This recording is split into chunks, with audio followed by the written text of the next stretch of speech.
You are looking at Julian's pronunciation guide, where we look at how to pronounce better some of the most mispronounced words in the world, like this other curious word. But how do you say what you're looking for today?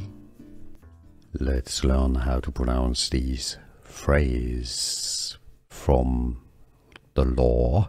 If you want to learn more legal terms that can be a bit confusing, we've got them all here, so stay tuned until the end into the channel. French pronunciation would be Petit Jury, okay, the T would be silent in French, but in English the T to Petit is pronounced, and it's pronounced as Petit Jury. Petit Jury, from French, Petit Jury.